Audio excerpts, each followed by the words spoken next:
Por eso tengo autores a los cuales los quiero con un sentimiento sincero y verdadero, más allá de la admiración.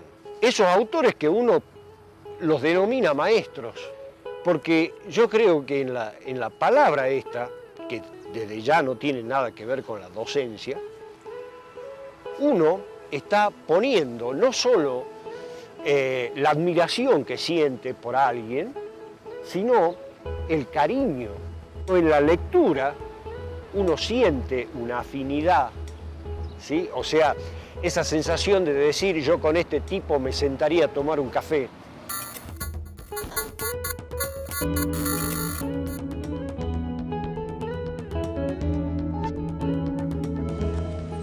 Ese fruto, el más oscuro, lleva puesta su sombra.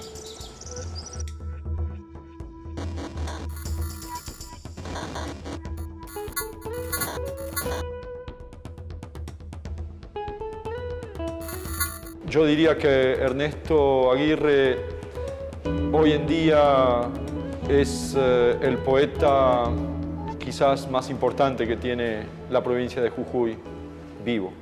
Yo estaba cursando el 5º año del Colegio Nacional, acá en San Salvador. Me acuerdo que ese verano se produjo una de las inundaciones más desastrosas del Río Grande. A raíz de eso, yo escribí un poema que era muy diferente a lo que había escrito antes. Me pareció realmente muy bueno. Se lo llevé a don Néstor Gropa. Era el que dirigía la página cultural del diario Pregón. No para que me dijera qué opinaba del poema, sino para que lo publique. Pasó el primero, el segundo, el tercer domingo y no salía el poema. Lo voy a ver a don Néstor y le digo, ¿se acuerda, señor Gropa? Yo le entregué un poema. Ah, me dice, y abre una carpeta que era la misma donde lo había puesto cuando se lo di. Claro, yo sorprendido, porque decía, che, malo no es, ¿no? Entonces me dice, ¿vos creés que tenés algo nuevo que decir sobre este tema de los indios? El poema, ¿qué era lo que decía? Esta violencia que traía el Río Grande era la venganza que bajaba de las quebradas, ¿no? De las razas oprimidas de América hacia la ciudad. ¿Qué podía decir yo, ni viejo, ni nuevo, ni nada? Claro, le digo, y creo que no. Entonces me dice, ¿para qué te metes con esto? Lo que tenés que hacer, me dice, es trabajar con lo tuyo. Yo me puse contento porque dije, es mucho más fácil de lo que yo creía. El problema comenzó cuando, claro, me senté y dije, ¿qué es lo mío? No es cosa de uno, es cosa de dos. Jamás anda sola. La soledad se tiene miedo. Termino el colegio secundario, me fui a estudiar a Tucumán. Año 71, Tucumán, estudiante universitario, era llegar a una situación tan diferente a lo que era Jujuy, pero la lucha política, la discusión política, la violencia, ¿no es cierto?, que comenzaba ya a ser importante en las calles. Ya había pasado el cordobazo en Córdoba, ya había pasado el tucumanazo, el primer tucumanazo. Me daba cuenta de que era una situación especial, que generacionalmente estábamos viviendo algo muy particular. Bueno, fueron 5 años, ¿no?, en Tucumán, donde ya creo que la vocación poética se asentó firmemente y maduró. Creo haber encontrado en Tucumán a la persona indicada, que fue Álvaro Cormenzana, con el que estábamos, creo yo, todo el día juntos y compartíamos, ¿no es cierto?, esta voracidad por leer, por escribir y por vivir. Yo vivía a unos 10 centímetros del piso. Eran estímulos permanentes de todo tipo. Tuve la oportunidad de conocer gente que me servían, ¿no?, como ejemplos, gente militantes políticos, gente que en este momento están desaparecidos, ¿no?, y que creo yo, cuando pasan los años de la vida, la presencia de esta gente en tu vida cobra mayor importancia. Ahí nace un compromiso con la causa de los derechos humanos. Tengo recuerdos suficientes como para caer en el olvido sin dolor. No, comenzó en Tucumán también. La cuestión de la música, ¿no? Cualquiera que haya vivido aquellos años, siendo joven, teniendo 20 años, acercarse a la música del rock era inevitable. Era una expresión de rebeldía. Yo recuerdo muchas noches de sentarnos a escuchar long play de rock, mientras afuera se escuchaban las bombas y por detrás las sirenas, ¿no? En el año 75 nosotros nos vinimos con Saúl. Como estudiantes habíamos fracasado y realmente Tucumán ya en el año 75 era un campo de batalla. La cosa era muy violenta y ser joven en aquel momento en Tucumán despertaba sospechas. Estábamos en una ciudad, ya dije, muy atada a lo tradicional, a la postal turística, al discurso repetido, al callo poético que se había empezado a generar. Fue lo que naturalmente tenía que ocurrir en Jujuy y fue Ernesto Aguirre el que tuvo la llave en su mano. Él, junto con Saúl Solano y el Pipín Soto, que después también tuvieron un programa de radio aquí en Jujuy que dio mucho que hablar, Los Habitantes del Sol. Nos vinimos acá con Saúl e iniciamos un programa de radio. A todo esto ya, digamos, con la dictadura militar, ¿no? Que insólitamente lo hicimos por Radio Nacional. Lo habíamos comenzado en Tucumán, acá le pusimos un nombre nuevo, antes se llamaba Progresión, y ahora en Jujuy lo llamamos Los Habitantes del Sol. Lo hicimos durante 5 años con un entusiasmo.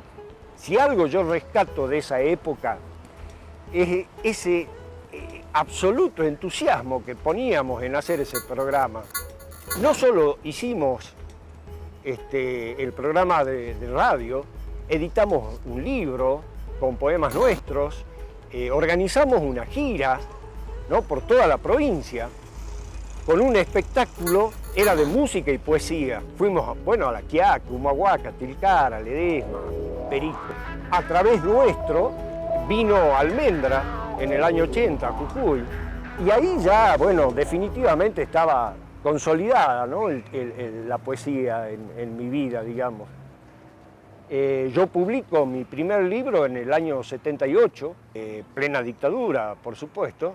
No hago la presentación porque en ese momento no se podían hacer reuniones. Y es un libro, Historietas, es el título, que es un poco un homenaje a mi primera relación con obra creativa, que fueron las historietas. Había referencia a poetas de la cultura negra de Estados Unidos, a poetas del rock. Nos parecía muy interesante y también había personajes de historietas. En ese momento, cuando aparecen los primeros libros de Ernesto, la poesía tenía, digamos, 2 vertientes. Una que venía de los poetas que habían estado en esa rica experiencia que se llamó Tarja. Eran poetas importantes, ¿no? Fidalgo, Gropa, Busignani, Calvetti, La herencia de Galán, todo eso. Y por otro lado, jóvenes que eran epigonales a estos otros poetas, querían escribir como escriben ellos. Y cuando aparece Ernesto, produce una ruptura tanto en la temática, con estos personajes que yo te nombraba, que entran en su poesía, y también en lo formal, porque hay un verso libre, hay mucha libertad. Me parece que su libro, Historieta, ha sido de una audacia cívica, podría decir, tal vez mezclando un poco, porque de verdad el clima de todavía autocensura que se imponía en esos años ha sido roto por este libro. Y ha sido el primer libro y ha sido un libro que trae algo de lo siniestro del proceso y que se expresa de una manera completamente nueva en una sociedad que todavía estaba bajo los efectos del miedo. Ha sido un acto de audacia y hasta de coraje, ¿no? A través de Pablo Vaca conozco a Ernesto Aguirre, que para mí era una persona mayor, no tanto por la edad, sino por el bagaje poético. Yo recién empezaba a escribir en aquellos años y había leído justamente hacía muy poco el libro Historietas. Era una especie de libro raro para Jujuy de la época, Hay una ruptura con todo un pasado un poco atávico, si se quiere. Claro, no había leído otra cosa más que poemas referidos a la quebrada, a los habitantes de la puna, a los obreros del ingenio, relacionados con esos 2 o 3 temas. Claro, el problema comenzó ahí. ¿Qué era lo mío? Nuestra mirada, o mi mirada en particular, estaba en la Beat Generation, o el movimiento cultural, contracultural en realidad, que se daba en la costa oeste de Estados Unidos, los famosos poetas beat, Allen Ginsberg, Ferlinghetti, Gregory Corso, y el libro En el camino de Jack Kerouac, que marcaba como toda una pauta a seguir. Como te digo, no pude hacer la presentación en ese momento del libro, pero sí la hice de una manera insólita. 25 años después, acompañado de un grupo de rock que era el grupo de mi hijo. Cosa que si vos me lo decías en el año 78, claro, no lo podía creer. Hasta que un día mis hijos me dicen, ¿vos sabés que tenemos una banda de rock? Chao. Yo dije, ¿cómo? Esta es la mía.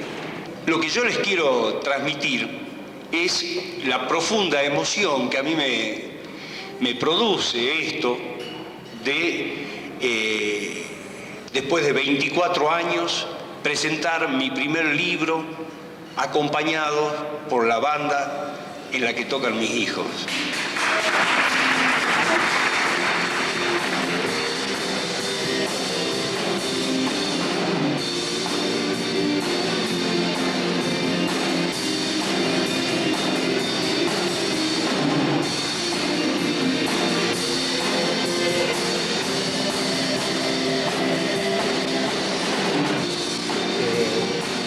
Hago un repaso de los diferentes libros publicados hasta ahora, que hay diferentes temáticas y formalmente diferentes, yo me doy cuenta de que es como que coinciden con momentos en los cuales yo descubro otras músicas. Creo que no exagero si digo que la mayor influencia que tengo es de la música más que de la literatura, ¿no? Que las fanfarrias de las sábanas toquen a triunfo. Estamos trabajando. Hacer el amor es sonreír a galope tendido. Dan a luz repitiendo oscuridad.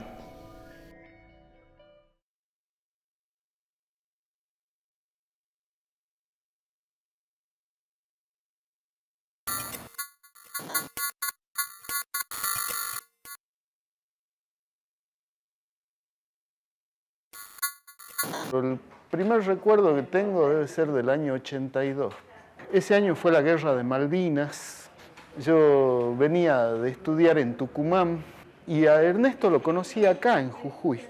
En ese momento de la guerra nos pareció que volvía algún aire democrático y salimos con un emprendimiento cultural que se llamaba Cultura Abierta. Y nos juntábamos una serie de personajes en la casa de Sergio y Silvia, que eran 2 maestros de la Puna, y un grupo de personas que a la larga fueron importantes en la historia de Jujuy, ¿no? Me acuerdo de Nando Acosta, un hombre importante del ATE, de la CTA argentina, ¿no?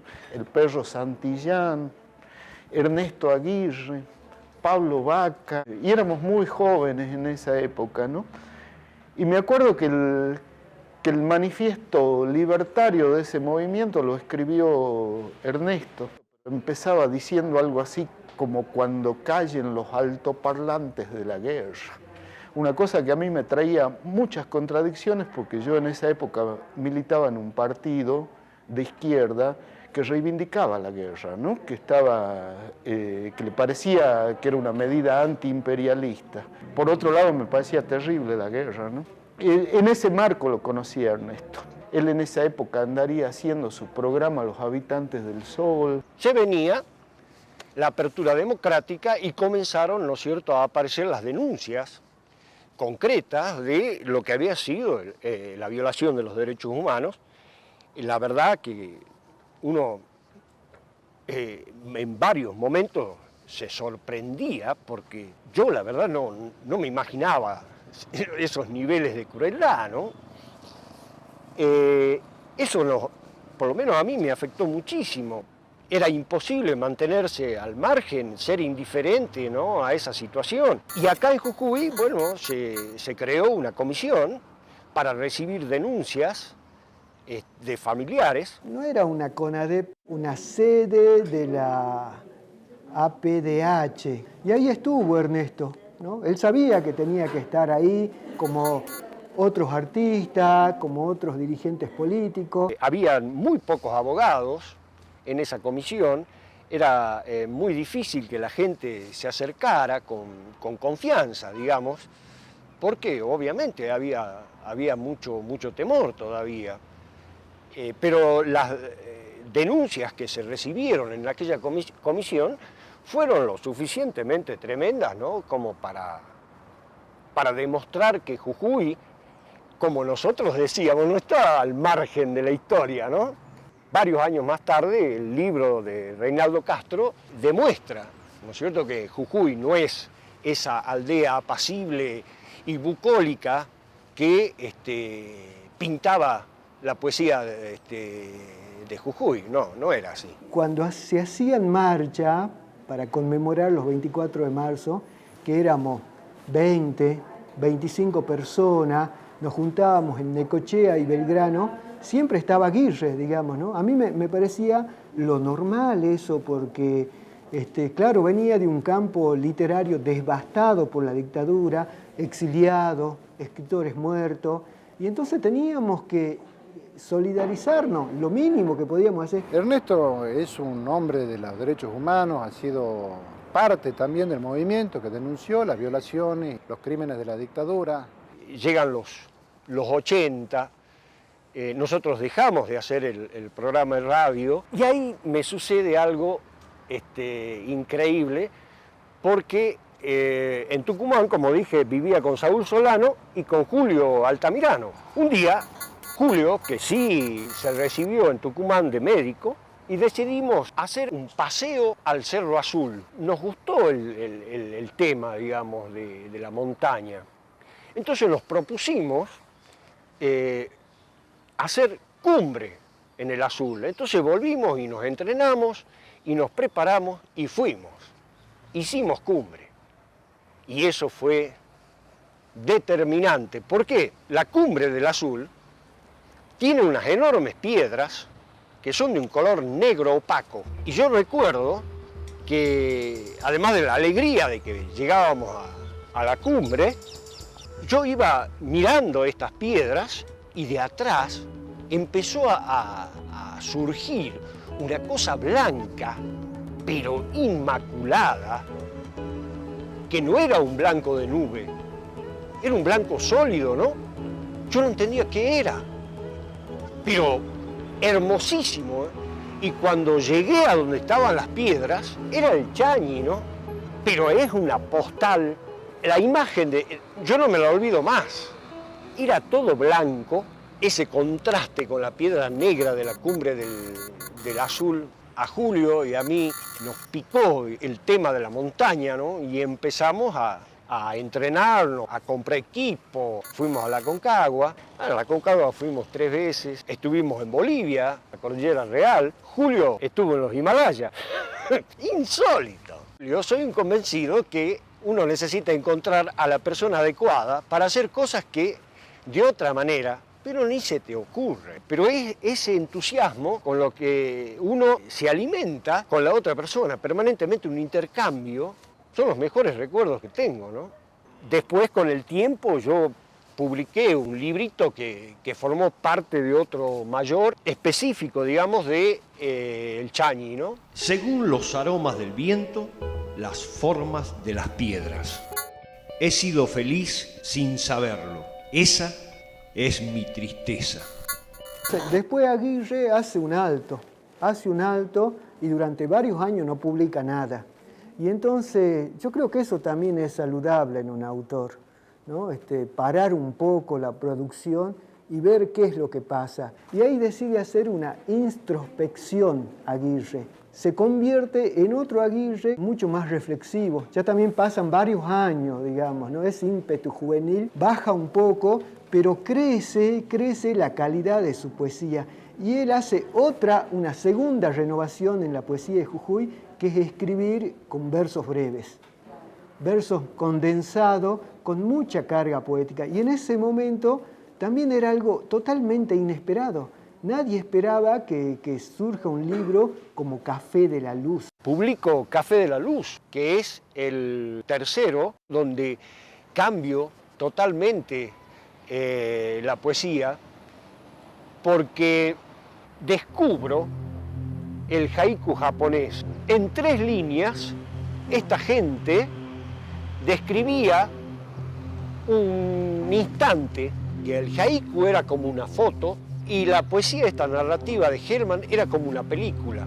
Esa capacidad de captar el instante, como de pellizcar, ¿no?, un pedacito de la realidad, decir, mira, a mí me deslumbró, cambió todo. No tiene ni la forma precisa que tiene ese tipo de expresión en la literatura japonesa.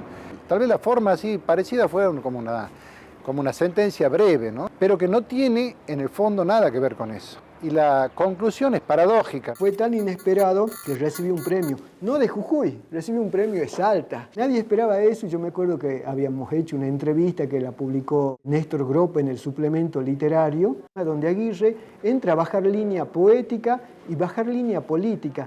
Y ahí hay mucha gente que deja de saludarlo a Aguirre, ¿no? Porque Aguirre se larga en contra de los poetas epigonales que tenían la misma edad que él, pero que escribían como los viejos. Pero en esos días sale la noticia de que Aguirre es premiado en un concurso en Salta, y de golpe todos aquellos que lo rechazaban ya vuelven a ser amigos de Ernesto, digamos. Y en el año 87 nosotros convertimos esa entrevista larga en un libro que se llama El escepticismo militante, y ahí también cobra importancia un trabajo de una investigadora de Córdoba que se llama Graciela Frega, de la Universidad de Córdoba, porque hace un estudio preliminar sobre la obra de Aguirre. Y eso ayudó mucho a que Aguirre se consolide en el campo literario local. Llegué, ¿no es cierto?, a escribir poemas de 3 palabras y que funcionan.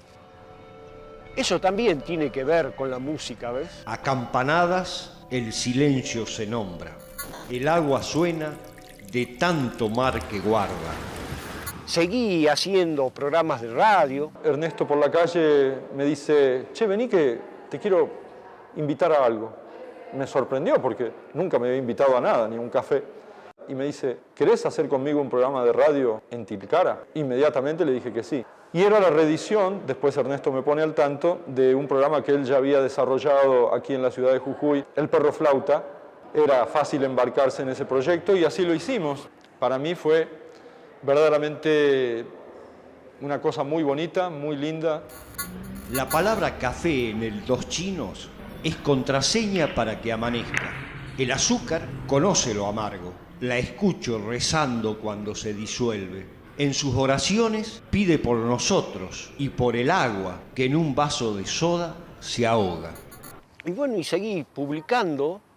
En este momento creo que tengo 11 libros publicados, cosa que también me sorprende, porque ¿en qué momento, no? ¿En qué momento se escribieron? ¿Qué sé yo? Que Aguirre ya goza de un reconocimiento en la región.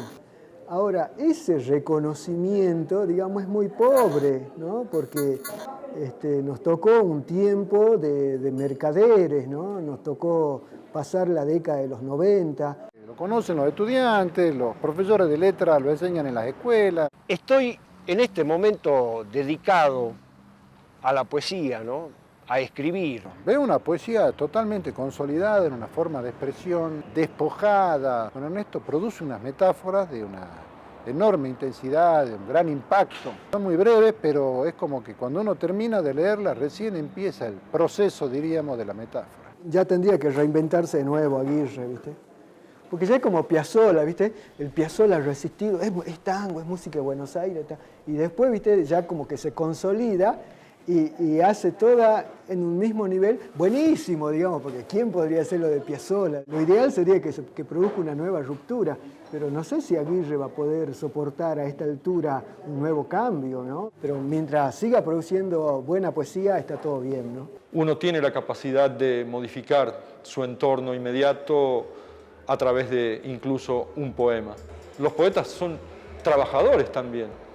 Y en el caso de Ernesto Aguirre creo que se merecería una retribución holgada por lo que escribe, porque es un eterno inconformista y porque aborrece particularmente la mediocridad.